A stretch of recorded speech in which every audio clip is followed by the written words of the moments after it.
Welcome back. This is Jeremiah. We're going to close with these songs and these wonderful worship and praise and adoration and thanks songs that we have here. I'm only giving you about, I don't know, 50, 70% or so of what I listen to.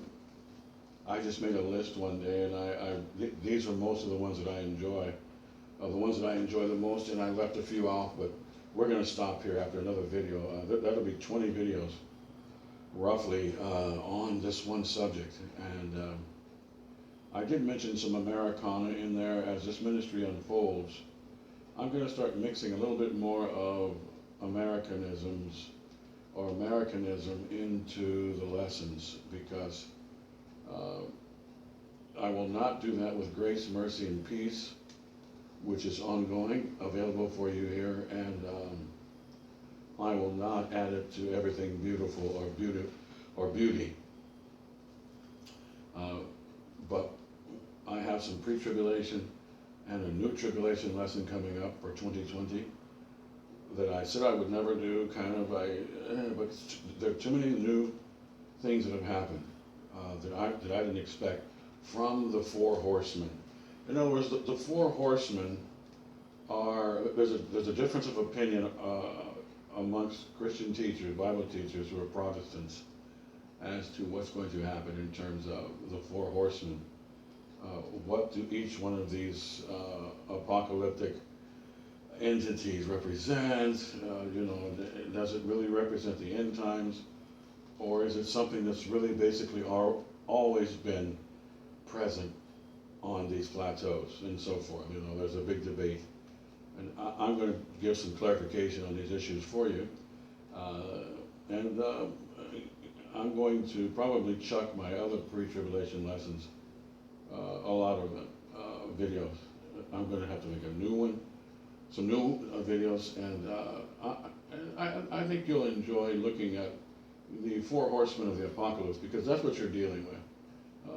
The pre-tribulation period we're in now, which is right before the rapture, is the manifestation of the four horsemen. And each characteristic is very important, and I will not go into the four horsemen and give you every opinion, popular opinion. A lot of Bible teachers like to give you various opinions. I don't do it that much. I've been studying a long time, so I don't really need a lot of other people's opinions, so to speak. That goes for my music. I'm an older gentleman. I've decided what I like. If you don't like a lot of the hymns, or say you're a progressive Christian, I'm not here to tell you to turn off progressive Christian music. It's obvious for many of you. You can see that I'm interested in Christian music up to 1990. I don't want much of anything after 1990. 1985, 90, you can shut me down. So that's what you're looking at right here. The most famous songs before 1990, 1985. I'm giving you about 50% of them easy. I'm not giving you all of the big heavy hitters.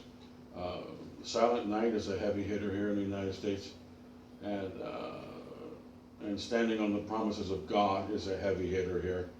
That's a big hitter. That's a big monster here. You're talking top 100 songs in the history of America. Swing Low, Sweet Chariot is a very, very popular song.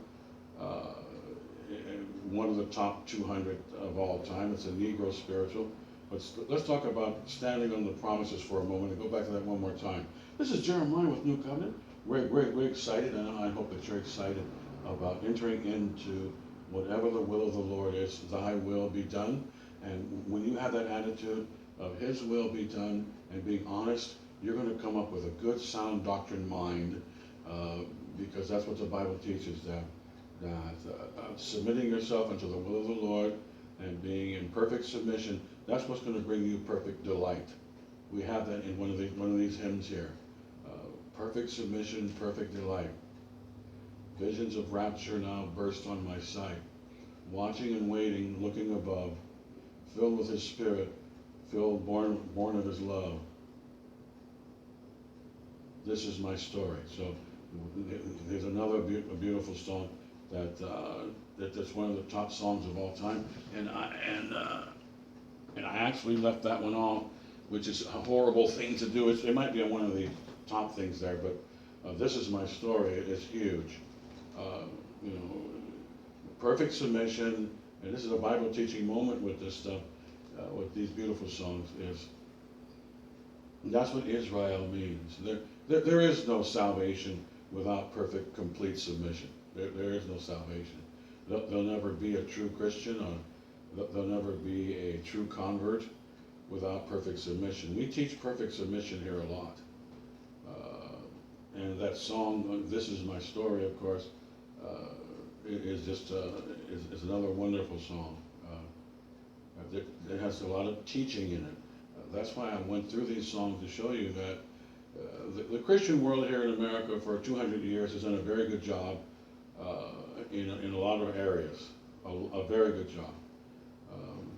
Obviously, as many of you look at my science lessons, America dropped the ball, and Western civilization dropped the ball on teaching science in your Bible.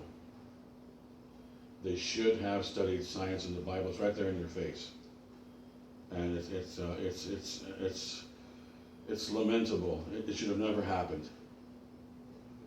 If the same academic energy which was placed in the secular world and your own personal life were applied to the Bible science would have been a big part of what's taught. But see, God doesn't force people what to do.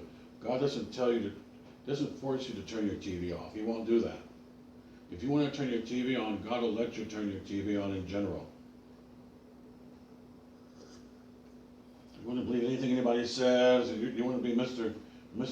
Gullible, or what they used to say in New York, if you want to be a big sap, they used to say you were a big sap here in America years ago in the 40s and 30s.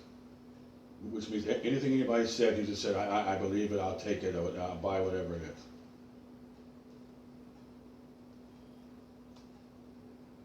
And it's sad that people want to turn their TV on and so forth, but that's just the way it is. I go to the gym here and turn the TV on. They have the TV on. And it's sickening. They have one transgendered person. I can't tell whether it's a male or a female.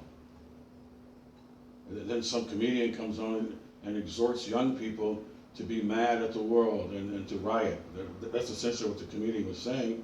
Young people, carry the baton. Well, young people recently have been rioting.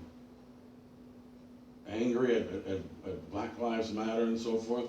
So the comedian was basically doing what? The comedian is getting paid a lot of money to be a Jesuit mouthpiece in the end times. The end times is perilous times because people are paid off now more than ever.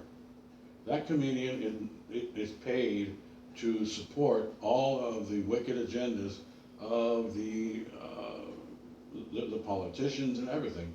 Right now, it's basically the Democrats. Historically, it's been all parties and everybody, but right now it's this Green Party, the Socialist Party, the ACLU attacking churches and crosses and evangelism and supporting riots and telling young people, these comedians and the Jesuit news media, you ought to be mad, go riot, you're the spokesman. So they're empowering the devil. They're empowering deception and they're empowering violence. And it's quite obvious to me that it's a little psychology going on here with the news media, and which is one reason why Donald Trump was an attractive politician, because he seems to have faced the people who he used to embrace, kind of. I'm not going to get into politics right now, but I just want to mention a little social thing. I'm going to give you some teachings on pre-tribulation and where we are in the book of Revelations. We're obviously on the 5th seal at this point, for those of you who know the sequence of the 4 seals. And I'm going to give you some lessons on that. I'm going to teach you a little bit about that, but right now I was just talking about what's going on and how that ties in with the 4 beasts. The first horseman of the apocalypse is deception. That's why the lady came on. Man, I don't know whether that's a man or a lady. It's obviously some kind castrated man or something, and they're sitting there with men clothing on, but kind of woman clothing on. You know, it's like Andromeda. You know, it's androgynous. It's shameless. I don't know what I am stuff, and it's just horrible. And there it is, right, just smack dab on your TV, you know, and then the transvestite, whatever, is agreeing with the instigator to rioting in a subtle fashion, and they're both in Hollywood getting paid a lot of money to be Jesuit Babylonian mouthpieces. You know, they're just you know, and it's just horrible what's going on. And you know, I wish they'd turn those TVs off in the gym. I like going to the gym because there are some nice Christian people who go there, and a couple of them are handicapped, and it's a wonderful opportunity to go and encourage Christian people who want to exercise and so forth. I'm not that much into exercise, but these are modern times. Let's get back to the list. But I wanted to share with you that we're headed into a revision of the tribulation period, and to drop a few bits of knowledge as to the four horsemen and how important it is for anyone who's listening to my videos that you're living the four horsemen right now, and the four horsemen are not instant on the scene individuals, because they're emerging as our lovable Master Jesus Christ. He snaps the seal on the book of life. Each snap of a seal is an ordained power that's going to emerge. In other words, the Lord is allowing powers to emerge, okay? Nothing happens without the Lord allowing it. So he's allowing these wicked entities to emerge. And as many of you know, let's put the time clock back. Who started all of this? See, the Lord is doing all these things in the tribulation period. He's letting the Pope marry the beast, because the Pope rides the beast, and the harlot rides the beast, and the beast is the engine.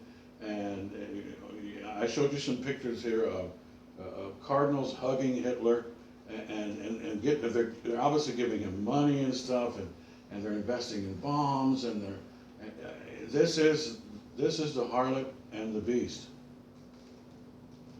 I used to wonder, as to what the harlot and the beast were, which is big time Revelation chapter 17, and of course now, if the Lord reveals to you in black and white clearly what the harlot and the beast are, and that it's tied in with the UN and League of Nations, the International Monetary Fund, where your Social Security money goes, and here in the U.S.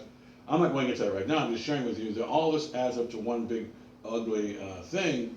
But we're going to get to the list here. But it's interesting to remark on what's going on in our current times, and the stuff that we're talking about right now is for everybody who's alive right now. That's my point. You can't escape talking about the four horsemen because you're living in the four horsemen. The fourth horseman is disease. Now, when did the fourth horseman emerge? Well, he's basically always been around since Adam and Eve sinned. Is COVID, for example, from a Christian man's perspective, is that the fourth horseman? Not necessarily. 50 million people died of the Spanish flu in 2 years. That's 1% of the population died.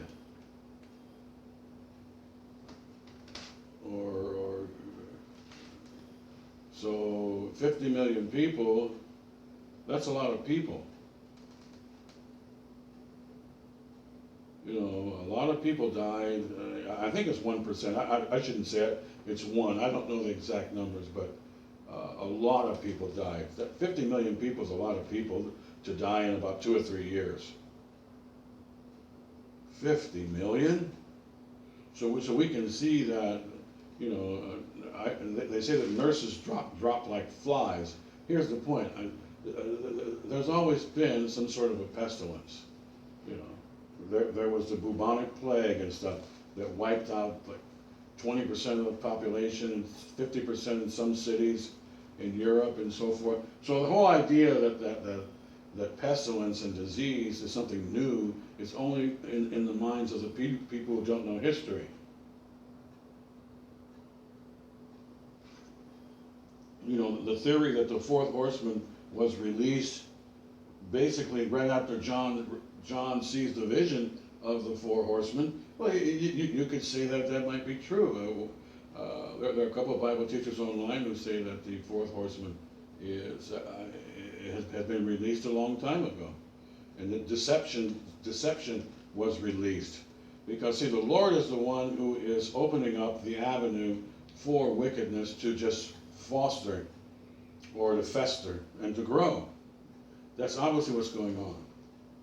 And the Lord is opening the seal, and he's breaking the seal, and he's opening up the things that must happen in order to see who's who, kind of. There's a lot of things going on with these seals.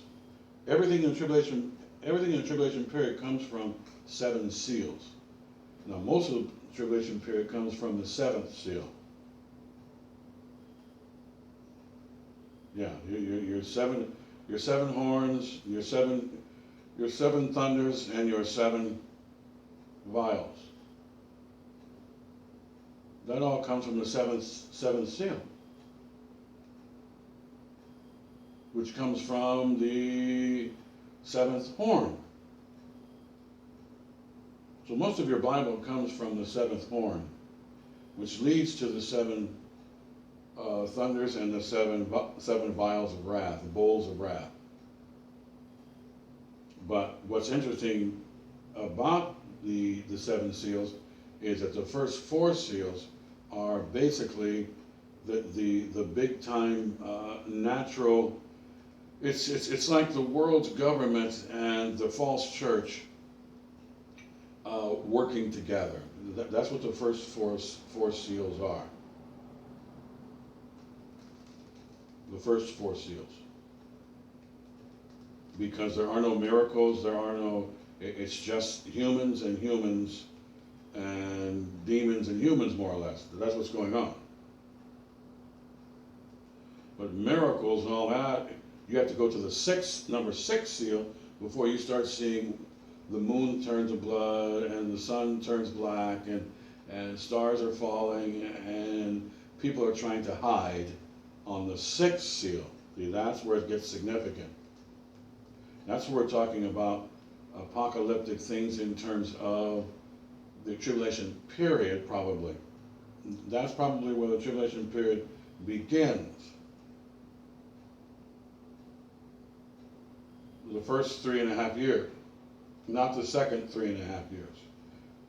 The 4 horses of the apocalypse, they deal with the emergence, or all of a sudden these 4 entities are on the scene and they're taking over from a human perspective. Humans can't make the moon turn to blood, and neither can the devil, essentially. So we pretty much have God involved in the 6th and the 7th seal, which is the remainder of the book of Revelation, until you get to the Battle of Armageddon, where we transition to the 1,000-year reign of Jesus Christ, which takes us to chapter 21 and 22 of book number 66 of my King James Bible here. So numbers 1 through 4 are, to me, obviously what we're dealing with now. We're dealing with 1 through 4. Now, 1 through 4 has always been here. Essentially, there's always been deception. There's always been war, because Cain killed his brother. That's called war. So there's always been war. There's always been deception. Ever since Adam and Eve, and of course the devil deceived Eve and Adam, and so deception's always been here. Look, the man on the white horse lying, I bring peace, I bring peace. There's always been deception. With a white plume of I'm pure, and And of course, Antichrist means replacement of Christ. It doesn't mean that you're necessarily opposed to Christ, but you're replacing Christ. You're replacing you're replacing the only Prince of Peace. Jesus is the Prince of Peace. There's no peace without the Master. So when a human being comes to you and tells you, outside of Jesus Christ, I'm going to bring you peace, then that's what it means. It's false peace. It's false good. It's false deliverance, protection, and preservation. That's what it means. It's false preservation. However, it does also mean anti-Christ or anti-anoint or anti-Christian or anti-kill Christians, slaughter Christians, attack the Israelites, put them in the fire like Shadrach, Meshach, and Abednego. Throw them in the fire. Because they don't want to worship the music. They don't want to worship evil. They don't want to worship Goliath. They don't want to worship evil and violence.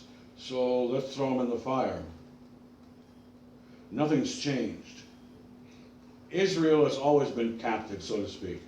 People who are submitted to God have always been captive to the devil and at his will in general. Even though Israel had its own country, David was under the stress of and the anxieties and the anguish of being surrounded by Goliath.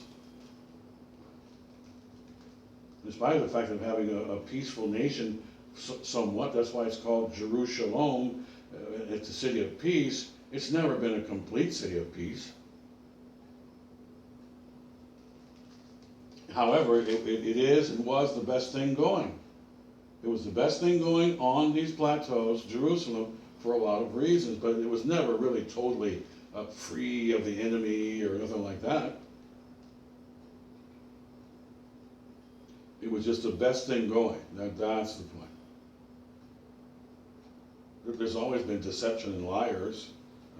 When I was growing up, they used to have guys come around every now and then. They go, "Hey man, there's a dude over across the tracks, man, and over here in the city of so and so.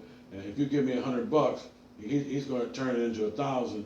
And people will try and lie about anything, and go around and see who's gullible and who isn't, who's naive and who isn't naive. And the people who come to Jesus Christ, the Lord's going to snatch you away from everything that is deceptive because He's the truth, see? And because Adam and Eve decided to take in a lie, the Lord said, okay, then you go hang around a big fat liar and see how that works out for you. And then Jesus Christ comes 4,000 years later as 100% God and 100% man, and He offers humans, hey, you want to go back to the truth? You want to live, or do you want to continue to believe lies? It's up to you. Who has believed our report? Who has believed our statement of reality? Who's going to agree with reality? Anybody out there want to agree with reality? We are the embodiment of actualization over here. Do you want to get back into the truth and reality again? It's up to you. Goodwill towards men. To each man his own path. That's what it means. There's always been liars and game players, and they're on TV a lot. As a matter of fact, TV is just one big giant place for liars, in my opinion. There are obviously some very nice people who come on TV. That's not my point. I agree with the man who said who got the Academy Award for Best Actor, I think, one year, who came on, he was screaming, "Turn your TV off." He was a news reporter. They kept having him on the news, and he kept screaming, "Turn your TV off." Well, my goodness, if I've ever seen something that go right in America, it was that movie. I'm not going to get into the substance of the movie. I'm talking about the main idea that the gentleman said, turn your TV off. Why? Because God is telling you every now and then, through even people who aren't even saved, what to do. You know, but let's get back to the four horsemen. So I'm giving a short lesson, giving a little bit of my pre-tribulation lesson right in the middle of worship songs, and talk about the four horsemen. And we're going to get back to the list here, but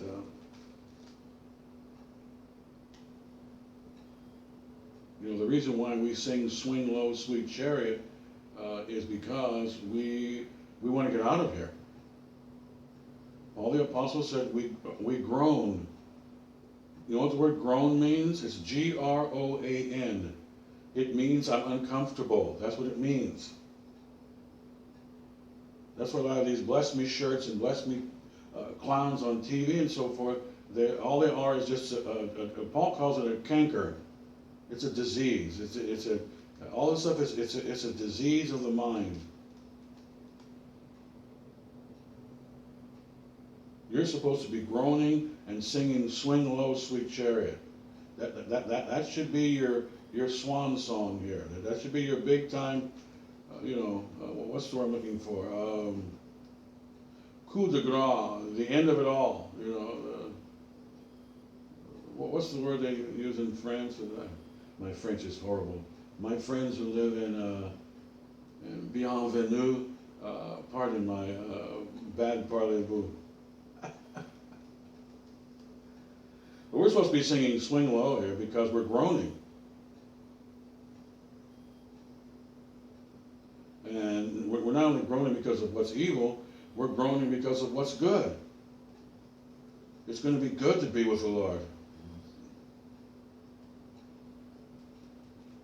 So, swing low, sweet chariot, take me away from the four horsemen of the apocalypse. Christians will never see, let me give you a quick lesson on, a couple of words on the tribulation period and the seven seals of the book of Revelation.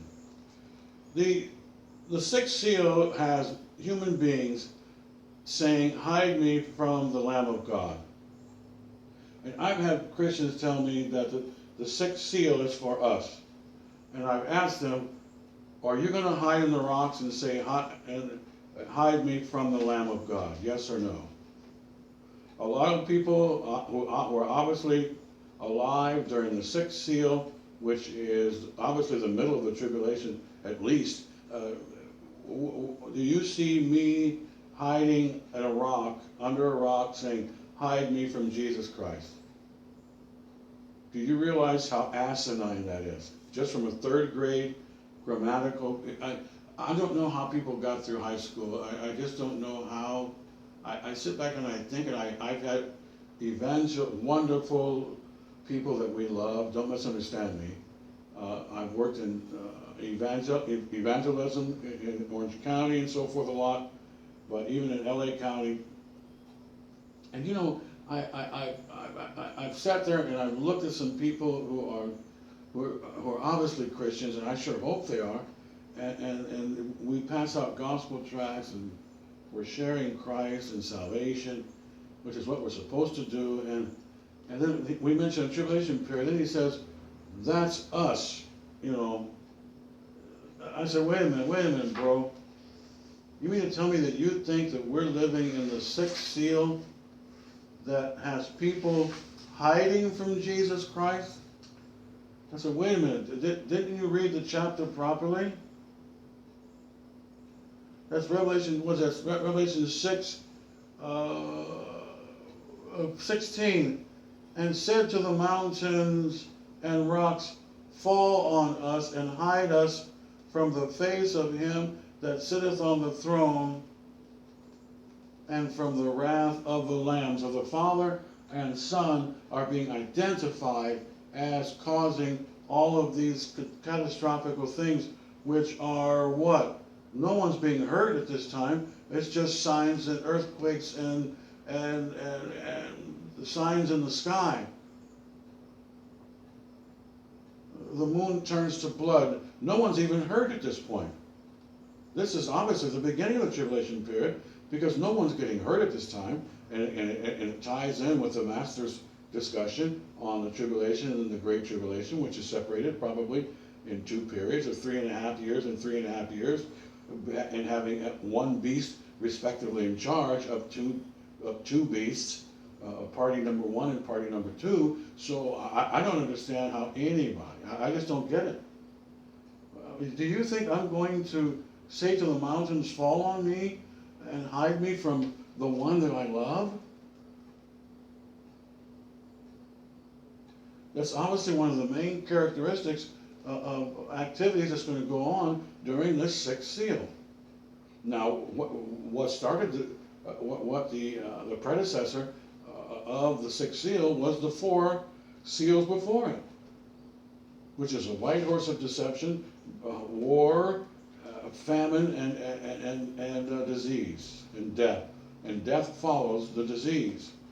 So the point is that I'm not here to criticize other Christians who are mid-trib and all this post-trib stuff. It's just that grammar, I just don't understand. And I've even heard some PhD guys, and I don't know how they got their PhDs, because they obviously don't know grammar. A couple of these guys I've heard on the radio. There was a ministry affiliated with the Calvary Circuit and so forth, and they started criticizing we who taught the rapture, and there was a break off between those two entities I won't go into, but and they're making fun of us and whatever, and I think the Calvary Circuit and some of the non-denominational groups, they started getting a little upset with these people because how did you get past the 4th grade would be the first question. I don't understand it. I mean, it just from a very simple, country western kind of point of view here. I mean, how y'all do this? Don't go kicking my dog around. I mean, how did you get to this? How did you get to where they're hiding under the mountains and the rocks, saying, "Fall on us"? And every free man hid themselves. Okay. Do you know what every means? Every free man is just about everybody. I don't know how we can come to any other conclusion. There's actually no grammatical way. You'd have to go back to kindergarten and start all over again, and then tell the teacher to throw the grammar books in the trash can. That you have a new set of grammar rules, for you to say that when the Bible says everybody, the kings of the earth, the rich people, the mighty people, every free man hid themselves, and said, hide us from Jesus Christ. I'm going to get back to the lesson here. I just can't. I mean, I read this, and I remember talking with one brother about this we were passing out gospel tracts. We won't mention names or anything like that. It's just that I looked at him and I thought to myself, how did he get past the 4th grade?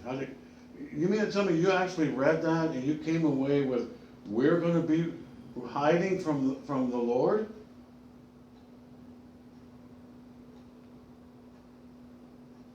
How did you get there? We talk about loving Jesus every day here. I'm going to hide from the person I love?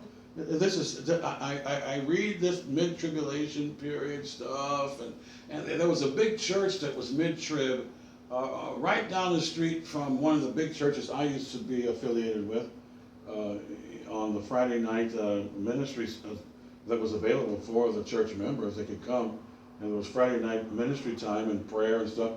And I know the prayer room was open and so forth, but I mean, wow. How could a giant group of people who say they're academic, they write books, they sell books at the Christian bookstore, come to any conclusion other than the fact that these people here in Revelation 6:15 and 16 and 17, for the great day of his wrath has come. The Bible clearly says that God will never appoint you to wrath. Never.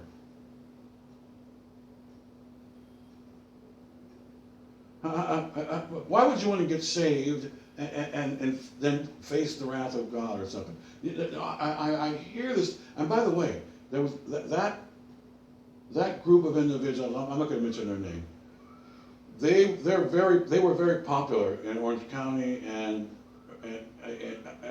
for the life of me, I sit back and I think these are people who graduated high school. Some of them call themselves doctors, PhDs.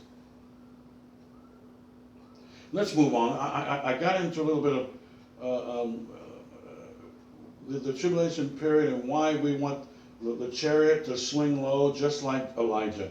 We want that chariot to swing low. And it is going to swing low before these incidents happen, because I taught third grade grammar. And for anybody not to see this, it's just lamentable. How could you do it? I'm going to stop. I'm not going to go into this forever. It's just that this is probably video 1920 or so. I forgot when we're at.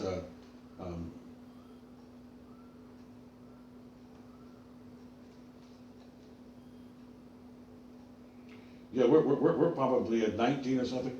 I'll enumerate these videos later, but I only have a couple more videos. We'll probably have 22 videos on this look at hymns and praise songs that are popular in America. Okay, and I'm taking my time because I'm in no hurry to go through this. 22 videos is okay. As we wind this ministry down, the train is slowing. I'm going to start having shorter videos. To change the subject just for a moment, I'm going to start having probably shorter videos. I just made a video called The Voice, or it's going to come out, it's going to be called The Voice, where I emphasize that we are actually servants. Back to the word again, Jeremiah, not again. Yeah, that's what you are, and that's your primary role through not just now, but throughout eternity. And I pointed that out to you at the end of Revelation 22, the book of Revelation, chapter 22. The word servant is used 3 or 4 times. I think it's 4 times. The angel calls himself a servant. It says we serve Jesus Christ essentially for eternity. The point is that Jeremiah is a Bible teacher, but I want you to understand that in heaven, I'm not going to share with you basically anything. You're going to be listening to one voice for eternity. That's why that lesson, I decided to make that lesson because Christianity is now coming into focus through Bible teachers who actually study the Bible before they teach. Now here's my point. Christianity is based upon you listening to the Lord. That's why I always go to Psalm 23 over and over again in this ministry to remind you that the Lord is the shepherd and he does the leading. See, he leadeth me. There's one of these clowns that just had a book at the Christian bookstore, and I had a few words with the Christian bookstore here recently, that God's going to hold them accountable for selling books that tell you that you can put Jesus in the back seat. You don't order, Jesus does not order your steps, you order your steps. They have books there, you're a mini God and all this stuff, and I mentioned to them that this is all horrific stuff. This is horrible. This whole apostasy thing. And no, when you get to heaven, Jesus is going to be the one that says, go over here. I'm not going to tell anybody to do anything. The Bible says, he shall lead his flock like a shepherd. Everybody's going to be listening to one voice. That's the point. And what I'm doing here in this ministry, in this servitude to the Master, is to do what? To cultivate a servant mind in general, that you're listening to Daddy's voice, and he's Daddy, and you ain't. That's one of the main points we're hammering home here is that we're here to hammer home the real deal here, and that Jesus is Lord and you ain't. And that we're going to be sitting here going, yes, sir, for the rest of eternity. That's why we're cultivating this idea. That's why the angel told John, don't worship me, I'm your fellow servant. Meaning, when the Lord speaks, everybody listens. That's the point. We're listening for the voice all the time here. In the red letters here, and then when you're in heaven for eternity, guess what? You're not going to be listening to me talk. Everybody's going to be listening to one voice. That's the point.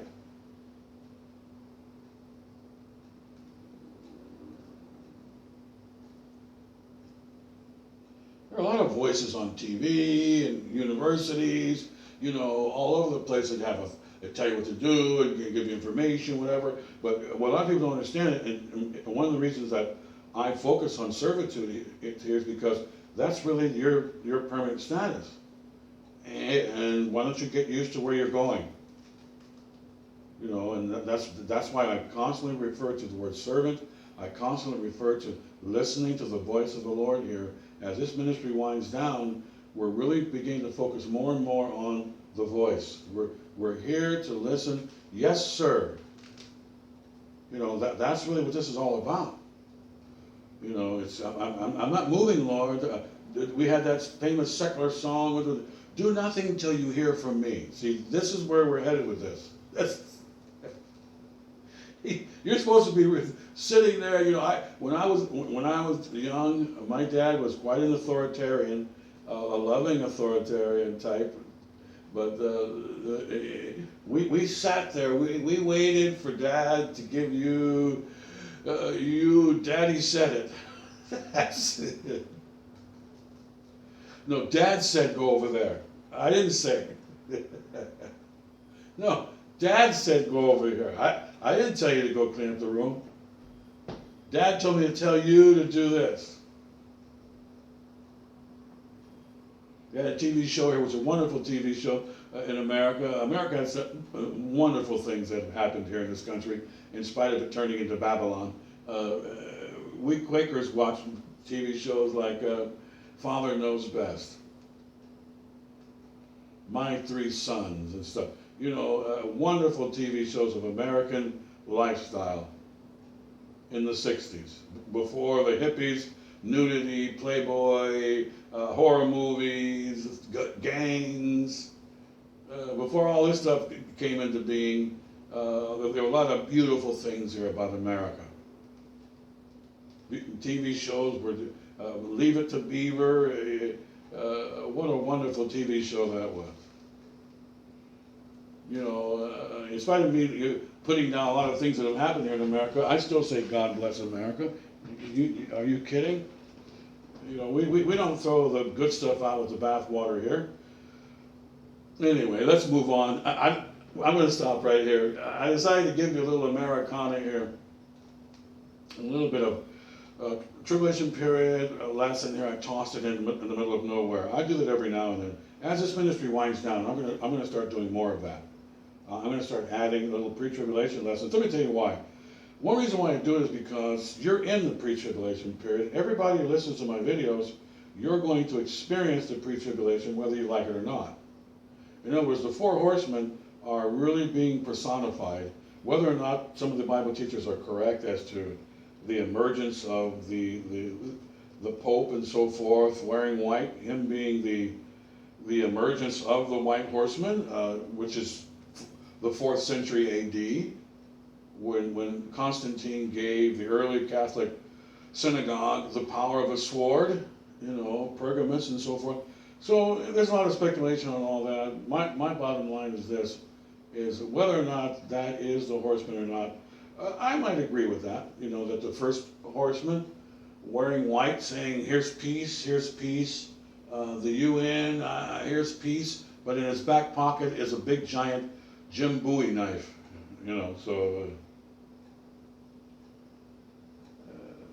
disarmament and then only to wipe you out, you know. Just I always think of that guy who came in our neighborhood. We had a couple of guys who kept trying. They came over your house and they said, "Hey man, I got something good for you, man. Why don't you give me $50 and I'm gonna go over to see Frank and we're gonna go over the other side of the tracks, man, and we're gonna invest that money and we'll be back." and let me tell you something.